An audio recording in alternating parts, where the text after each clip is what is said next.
right, good morning, everyone. I guess good afternoon, everyone, and thank you for being here. I want to start off by thanking our great Police Commissioner, Jessica Tisch, for joining us once again. To all of the folks from NYPD who are accompanying the Police Commissioner, including our Chief of Detectives. I want to thank him for being here, the prosecutors who worked on this case. We're here today because for the past year plus, a group of gang-involved men have decided not only to endanger their own lives, but to really endanger the lives of our entire community. This violence has spread well beyond their geographic area of Coney Island, where they're headquartered, but it's really impacted much of Brooklyn. The charges in this indictment stem from violence that erupted in the middle of 2024, continued throughout 2025, and into the very beginning of this year in 2026. The police have investigated over 50 incidents. And as a result of their focused response, working with the prosecutors from my office, I'm happy to announce today a 113-count indictment that variably charged 15 men with murder, attempted murder in the second degree, conspiracy to commit murder, conspiracy to commit weapons possession, and many, many different weapon counts, as well as related other charges. This indictment will have a meaningful but also an immediate impact on public safety in Brooklyn. Before we get into the details, I kind of want to acknowledge where we're at today. New York City has become safer over the last few years, but in Brooklyn, there are neighborhoods that have felt like they haven't really been as safe as they need to be. And over the last several years, working very closely with the commissioner and the police department, we've seen a lot of progress in neighborhoods that have been hit very hard by the scourge of gun violence. In fact, last year, in 2025, Brooklyn recorded its safest year in terms of gun violence, and we're committed to making sure that that progress continues this year in 2026. So far this year, shootings and homicides are down in the county, and that's great news for the people who live in Brooklyn and call this their home. We've had a 17-day stretch in the county without a homicide. We've had multiple 14-day periods without a shooting or a homicide in the county. And so a lot of good news continues in terms of public safety, but we have to make sure we continue to focus in on the small number of people that would cause harm to our communities. This was not the case a few years ago, and I think we do want to acknowledge the progress that we've made in New York City, but especially here in Brooklyn. And I believe indictments like the one that we're announcing today play a big part in reducing gun violence throughout the city, and very specifically here in Brooklyn. We announced 2 indictments just last month in this room. Some of you were here for that. Those were 2 gangs that operated in the Brownsville area of Brooklyn. They were shooting at each other and causing harm to the residents of Brownsville. Both of those gangs were charged. During the course of this investigation, we learned that they were not only shooting at each other, but they were shooting at the gang involved at the center of this investigation. We believe the combination of these 3 indictments in short order will make Brooklyn even safer as we head into the summer. The gang, we're going to look at the map. The gang targeted in this investigation are 2 intertwined subsets of 5'9" Brim Bloods. The older members refer to themselves as Coneysides, and the younger members refer to themselves as Fly Otter Gang, or FOG. As you can see on the map, they're based in the Coney Island section of Brooklyn, between West 15th Street and West 37th Street, between Surf Avenue and Neptune. They abut Seagate on one side and really the amusement park area of Coney Island on the other side. If you look at the map, let's see the next slide. This is a map of our county. There are a number of red markings. Unfortunately, these red markings indicate shootings that were charged in this indictment. There are also gun icons on that map, and those are places where the NYPD were able to recover guns related to this investigation. If you look at the very top of this map, there's a legend, and the legend shows 20 markings, 20/16. Those are the 20 incidents that we indicted in this case. 16 of those incidents were shootings. 4 of those incidents were recovery of loaded firearms. During the course of this investigation, there were 33 firearms/guns that were used in the commission of crimes during this short period of time. A staggering 182 bullets were fired during these 16 shootings, and I should say at least 182. As many of you know, that not every shell casing is always recovered, or if someone carries and uses a revolver, it's sometimes hard to know exactly how many times that gun was fired. But we know at least 182 times this small group of men fired shots in our community. One of the guns was used as many as 3 times in the shootings involved in this case. It's a staggering amount of bullets fired in Brooklyn. You know, these bullets obviously endangered the lives of rival gang members who they were shooting at, as well as innocent victims. It caused extensive damage to vehicles and people's homes. And of the 7 people shot as a result of this investigation, 4 of them were completely innocent bystanders. They had no involvement in gang activity. They were simply people living their lives, trying to either go to school, work, or just live in peace when this gang war found them. One person was in fact killed as a result of the shooting and is part of this investigation. This stat is horrifying. This happened just over a year of time, a year and a half of time. This is really such an important reason why I'm standing here with our police commissioner, thanking the NYPD and the prosecutors from my office from taking quick action to get these men off the street. These men were among the most dangerous people that live in our community. What makes this case unique, in my opinion, is that this gang has really enacted violence throughout the county. Typically in our gang cases, we see shootings that happen in geographic areas, but this gang transported the mayhem throughout Brooklyn. The neighborhoods impacted by the gun violence here was East New York, Brownsville, Canarsie, Prospect Lefford Gardens, Midwood, Flatbush, East Flatbush, Gravesend, Crown Heights. Even here in downtown Brooklyn and Brooklyn Heights, this gang brought violence to our communities. In all, this indictment charges shooting incidents in 10 separate neighborhoods, 10 different precincts of Brooklyn.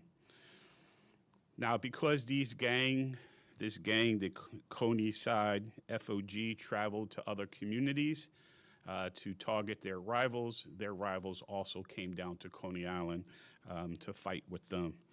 And that's what I mean when I say that this gang imperiled the life of New Yorkers, put innocent people in the bullseye of gun violence.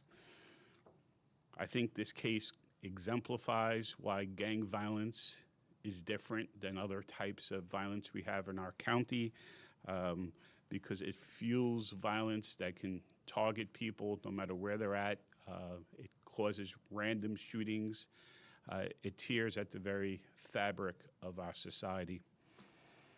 Of the 7 total victims in this case, as I indicated, 4 were innocent bystanders, had no part of this gang war. We're going to play a couple of videos that I think are harrowing. It shows how dangerous this violence is. Many of these shootings, the majority of these shootings, took place during the middle of the day. But in this case, we're going to show you a few of these videos. And I think what's troubling is how trigger happy these young men appeared to be. In many of the incidents, there were multiple men working together to shoot at and try to kill their rivals. Of the 15 defendants charged in this case, 13 of them were actually trigger pullers, meaning they were not just involved in gang conspiracies, but they were the persons behind the gun pulling the trigger. 2 of them had brought loaded weapons, loaded operable firearms to the location. In more simple terms, these men were ready for war, and we allege that they were willing to use those guns at moment's notice, never taking or hesitating to take action against their perceived rivals. We're going to play the videos in a moment. I'm going to start off with a Telegram chat group, because I think this kind of explains a little bit of the culture that happens and the senselessness of this gun violence between these gangs. This is a message between the FOG and the Homicide members before a shooting that took place in Coney Island. Let's see the Telegram chart. Oh, there it goes. The shooting took place last August. On the left side of the screen, there's messages from a charged defendant in this case. We allege that Kamar Hines sent a Telegram chat to his friends about 5 a.m. in the morning. And he's asking who's up. And basically, he's relaying in this chat that he has information, he has intel that members of the rival 780 group are going to be coming to Coney Island. 780 group may sound familiar to you because they were part of the takedown last month in Brownsville. So this crew was coming out to film a drill rap video in rival territory in Coney Island. As part of the information he received that they were coming out there, he learned that they did not have a pole, meaning they did not have a gun with them. So he asked, "What are we doing?" About 45 minutes after that Telegram chat, we allege that Kamar Hines and 2 currently unidentified other individuals took matters into their own hands, and they laid in wait for the rival 780 gang to arrive in Coney Island. As that gang drove up to West 33rd and Surf Avenue, we allege Kamar Hines and the other 2 ambushed the vehicle, firing over 30 rounds of bullets at the car that these other men were in, other rival 780 gang members. Remarkably, none of them were seriously injured, and that case happened. About 8:30 in the morning, they continued to talk about the shooting on this chat message, and if you look at the other side of the screen, there's a message, and it just shows you how callous some of this gang activity is. They had just shot at least 30 rounds of bullets at this group of men, and Hines is actually being criticized for missing his targets. If you look at the post, it says, "It's sad that people just post on social media and don't shoot and hit anybody. You missed an easy drill. This is not a game." Defendant Kamar Hines responds, "Next time you go do it, I got it done." It's a glimpse into this senseless gun culture. It explains why these incidents take place all of a sudden, and how deadly this gang lifestyle can be for our young men, and how often it turns out to be deadly. I'm going to get to the homicide in the case because it's very disturbing. It happened on April 29th, 2025. It was a killing of an FOG Coney-side member. But before we show the video, I'm going to give a little background here because I think the background also makes sense. There was a member of FOG Coney-side who 2 days earlier had been killed. His name is Javon Johnny, and he had been murdered 2 days earlier.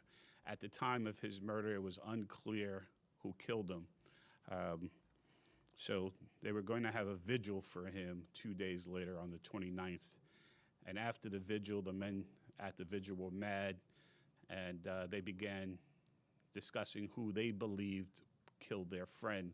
And they assumed that it had to be a rival gang member because on social media, some of the rivals had been celebrating and belittling Johnny's life. And so they got mad. Four of them masked up, traveled to Flatbush Gardens, which we used to call the Vanderveer houses, far away from Coney Island. They got there, and they assumed that, you know, a rival from that community had killed their friend. Of course, because of social media and the celebrating of his death, it made sense. Unfortunately, they were wrong. There was someone else involved in his killing, someone that the police were able to solve that case, and we're currently prosecuting that man for the killing. But what you're going to learn is they went out there looking for payback, and they saw two men walking inside the housing development. They perceived them to be members of rivals. Flatbush Gardens has historically been known to be Folk Nation territory, and they assumed that these two men were part of Folk Nation.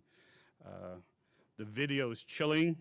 I'm going to just direct you to the left side of the screen. There's going to be two men walking. On the right side of the screen, they're going to be the four shooters.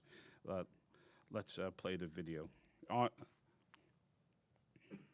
Those are the two men walking. Those are the four men on the right side. They see each other. You see the two men start to backtrack. Now the shooting starts. And you see one of the shooters is now fallen to the ground. Let's watch it again from an alternative angle.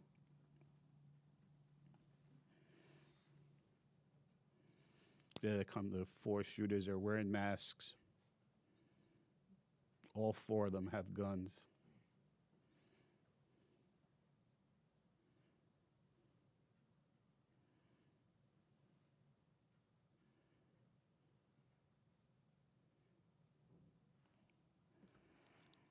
We allege that two of the men are Taekwon Holmes and Tamari Kimona, as well as two other FOG Coney Island, Coney-side members.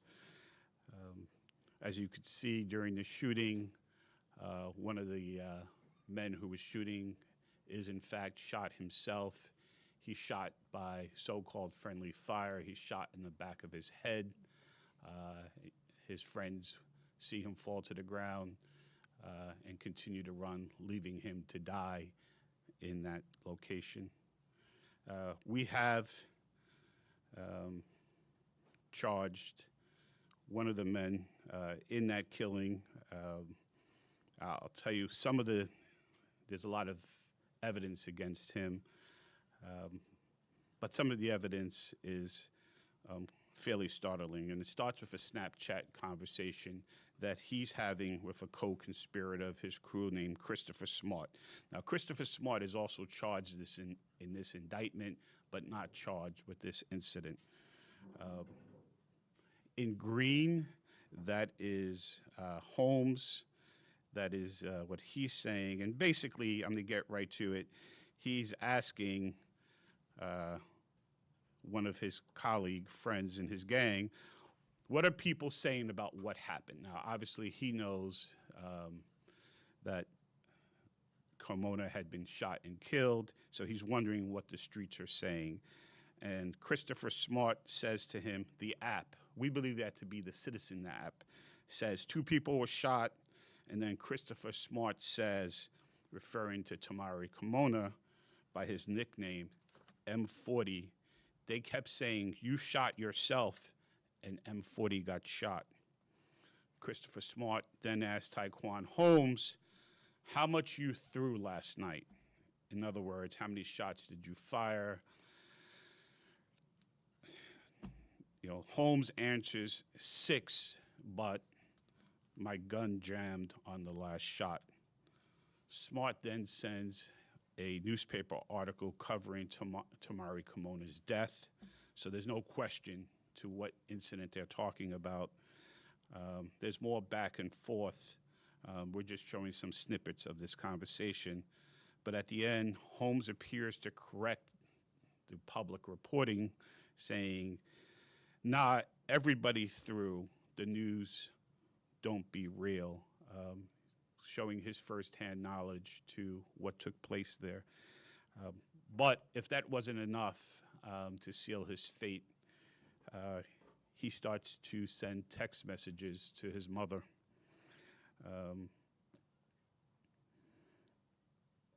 We're only going to show a portion of it, but his mom texts him that his probation officer is looking for him and he needs to go see her. And he replies, got bigger things to worry about. And then he adds, somebody's life got took. And later he says, and I was involved. So even though Taekwon Holmes killed one of his own friends, this indictment holds him accountable for the death and hopefully will bring some sense of justice to the Carmona family. I want to illustrate that Tamari Carmona was only 17 years old at the hour of his death. The next clip that we're going to show, I think, also clearly shows how brazenly this crew operates. This is a shooting that took place in Canarsie in broad daylight. I actually find this video chilling. There are 4 masked men hanging out in front of a white house. They believe that house is occupied by a gang rival, a guy named JC. They think he either lives there or he's in the house at that time.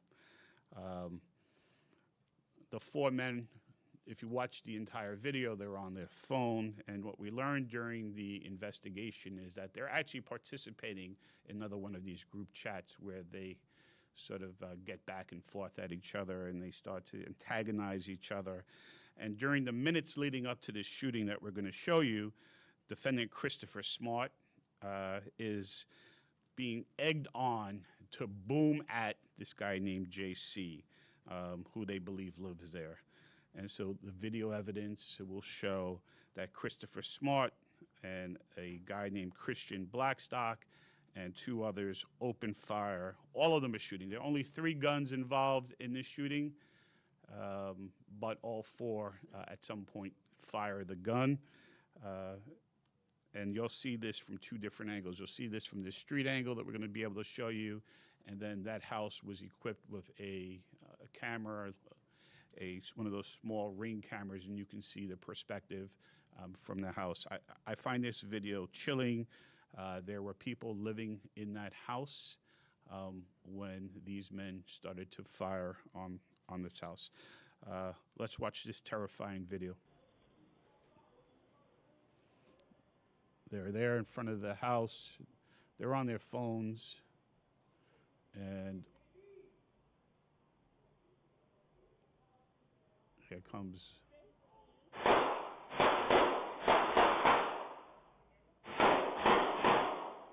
They're shooting right inside into that house, occupied with others.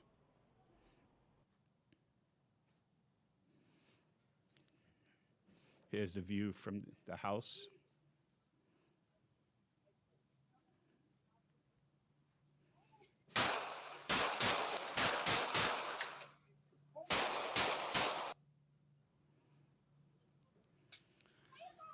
You're going to now see a body-worn camera of one of the shooters being apprehended quickly by the police.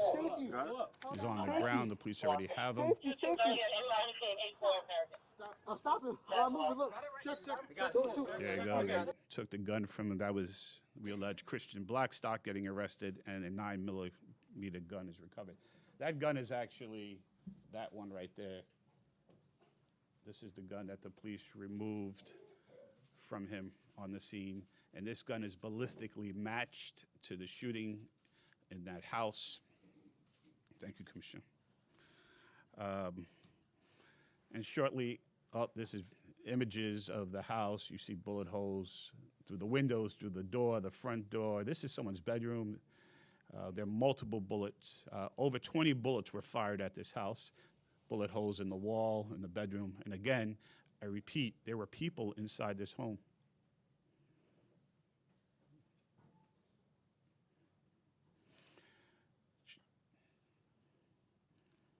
Now, these folks are firing guns on a dare based on social media and antagonizing of each other. They don't care who suffers. They had no idea who was in that house when they fired. And I'm going to show you two more shootings that took place on the same day in February. The first shooting takes place, and then the second shooting takes place a few hours later as retaliation for the first shooting. It gives you a palpable sense of the sort of brutal war that's being waged on some of our streets. The target of the first incident is a guy named Elijah Lewis, and he's the target, the victim of that. He's basically a drill rapper, and he raps, or he's on the side of FOG. His titles are provocative of his music. Triple Threat, another title named Dead Ops, another one named Every Folk, like the gang folk, Shot. And as you can imagine, he's antagonizing through his music his rivals. And in this incident, this happened about 3 months ago, it's broad daylight. He's in Prospect Lefferts Garden. It's a residential neighborhood, middle of the day. There are two men waiting for him to exit a building. One guy is wearing a black coat. The other one is wearing either an orange or red hoodie. You'll be able to see them. One is up the block, one is down the block, so that when he exits the building, they can set on him. And there's no way to really describe what you're about to see other than this is an assassination attempt. The two shooters are lying in wait for Elijah Lewis, and they start to attack him with gunfire the second he enters the street. I think what shocked me when I first saw this video was that in response, Lewis doesn't seek safety by running back inside the house or hiding, but more, he pulls out a gun and he starts wildly shooting back at his two shooters, not once, not twice, not 3 times, but by my count, and we allege at least 10 times, he fires at people in all directions. There was a lot of ballistics recovered on that scene. Let's watch this harrowing video. Okay. There he goes. He's being chased. He's being shot. The other guy comes out the other side. He's shot there. He's shot in his body at that point. Continues to shoot. There are people running in all directions.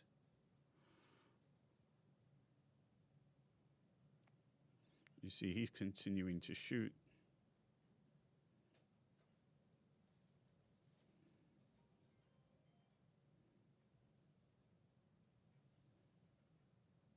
It's the middle of the day.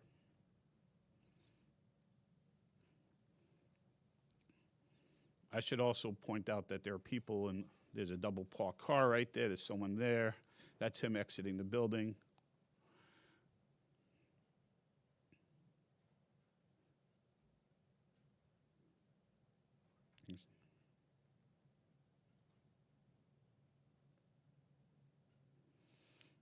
He's shooting right there. He shoots actually through the windshield of that side window of that car.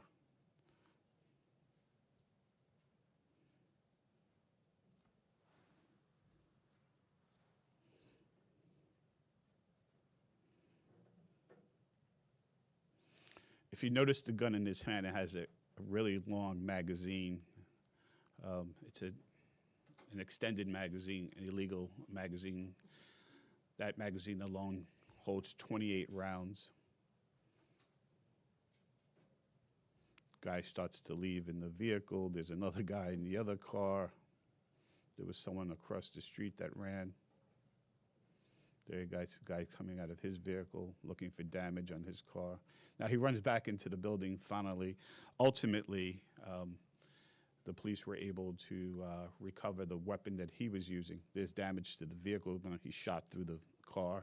You see a bullet hole in the driver's side mirror, the back mirror. There's the gun with the extended magazine. I'm not going to touch this gun because it has blood on it, but that's, Chris, you could just point to it. That's the gun there, and that's the large magazine that it has.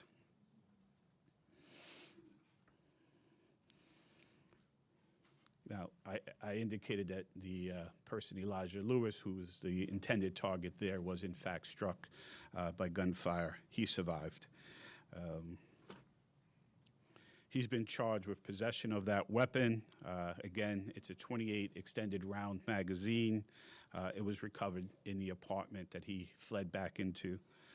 Now, the retaliation for the shooting of Elijah happened fairly quickly. The same day, hours later, we allege that defendants Isef Richards and Christopher Moore and one other man walked into Folk Nation territory, less than half a mile from where this shooting took place. They spot two individuals crossing the street, and they begin to open fire. This video is distressing, and I will tell you right now that the two men that they're firing at have nothing to do with gang life. They just happen to be in rival territory. Let's watch the video.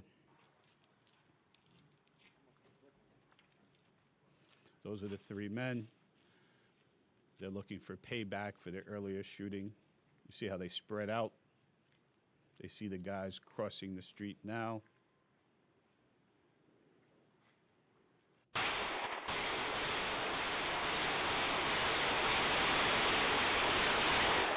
As you can see, all three men are firing. Again, multiple shots. There's bullet holes into vehicles and into people's homes. Here, another into the frame of the window. It actually breaks through a wall, endangering other people. Now, violence begets violence. In this case, who paid the price? A 16-year-old boy who was crossing the street was shot in his abdomen. Had nothing to do with what was happening. Once again, these three men fired at least 20 times at these two young boys who were crossing the street. In this world, these gang-related shooters will shoot at anyone who appears to be an opposition member, who happens to be in rival territory. They put everyone in danger, whether you're a gang member or not. And again, this is why the work that the police department is doing here under the leadership of Commissioner Tisch and my folks here at the Brooklyn DA's office, we're saving lives by taking quick action in these cases. I'm going to show you just one last video. It took place just 2 months ago. It's problematic for so many reasons. It happens here in downtown Brooklyn. This is in Brooklyn Heights. And the shooting is brazen because it happens in the middle of the day. But what's so shocking is that the person that we allege is the shooter is a guy named Christopher Moore. Now, Christopher Moore already has some legal woes, and he's been ordered by a court to attend a court-mandated supervised release program. That's in lieu of pretrial detention. So he's been ordered by a judge to receive services and get himself ready to return back to court to face whatever open matter he has. And so he's downtown Brooklyn meeting with his supervised release officer.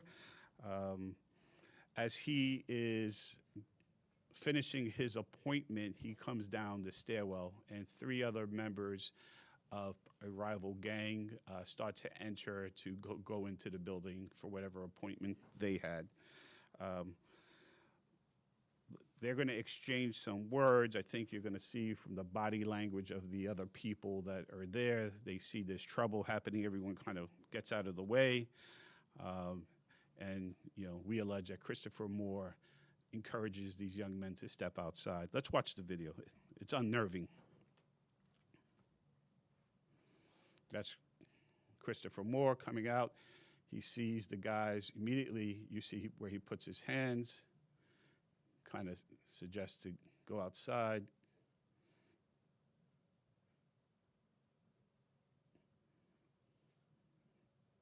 That's Elm Street right here, downtown Brooklyn.